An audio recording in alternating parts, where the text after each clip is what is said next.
আজকে মুসলমানদের উপরে যে জুলুম হচ্ছে, আজকে মুসলমানদের বাড়ির ম্যাক্সিমাম ছেলেদের মেয়েদের দেখবেন প্রত্যেকের নাম আসছে, ডাক করাচ্ছে, বলছে ভোটার না, তুমি পরিচয় দিয়ে যাও আরেকবার করে।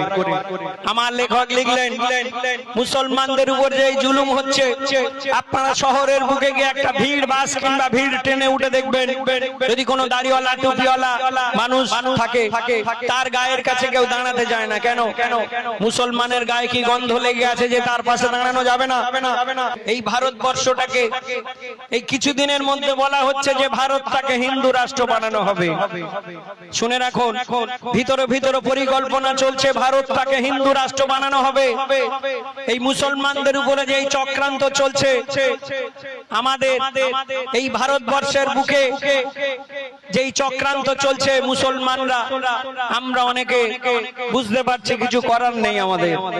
আমার লেখক লিখলেন এই ভারতবর্ষের বুকে মুসলমানরা রাজত্ব করেছিল 700 বছর। শুনে রাখুন, 700 বছর।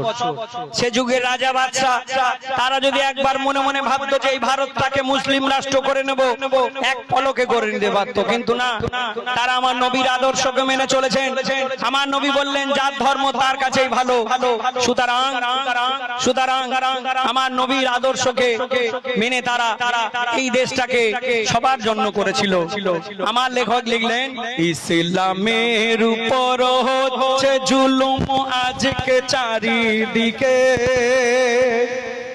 বেদিনরা এসে ঝান্ডা বাঁধে মসজিদের মিনারে উঠে। ইসলামের উপর হচ্ছে জুলুম আজকে চারিদিকে, বেদিনরা এসে ঝান্ডা বাঁধে মসজিদের মিনারে উঠে। কোথাও বন্ধ করে দিচ্ছে আযান, জ্বালিয়ে দেয় কোরআন। কোথাও বন্ধ করে দিচ্ছে আযান, জ্বালিয়ে দেয় কোরআন।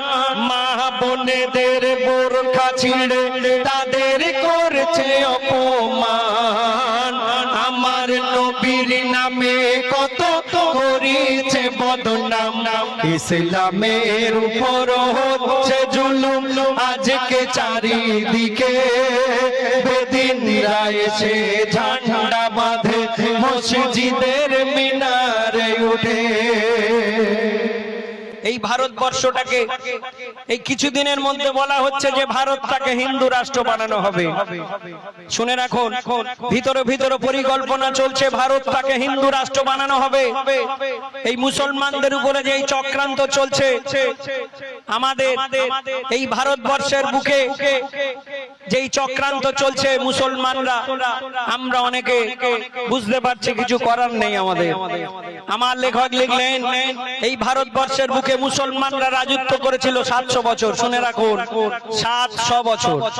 সে যুগে রাজা বাদশা তারা যদি একবার মনে মনে ভাবতো যে এই ভারতটাকে মুসলিম রাষ্ট্র করে নেব, এক পলকে করে নিতে পারতো, কিন্তু না, তারা আমার নবীর আদর্শকে মেনে চলেছেন। আমার নবী বললেন যার ধর্ম তার কাছেই ভালো। সুতরাং আমার নবীর আদর্শকে মেনে তারা এই দেশটাকে সবার জন্য করেছিল।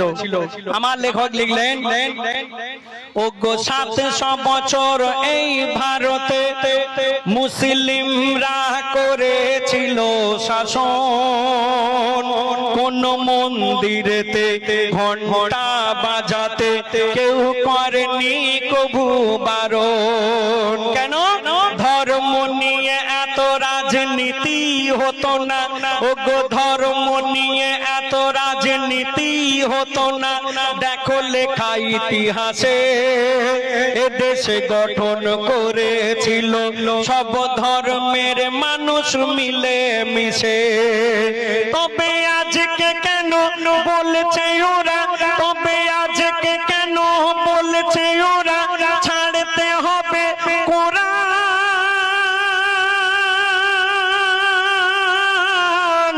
আর কোরআন যদি না ছাড়ো তবে যাও বাংলাদেশে পাকিস্তান।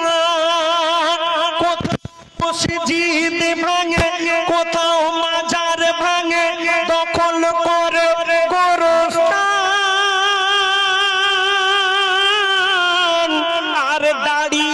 টুপিওয়ালাকে মেরে মেরে বলে বল জয় শ্রীরাম। ওরে শিশু নারী হত্যাকারী তোরা হয়ে যা সাবধান।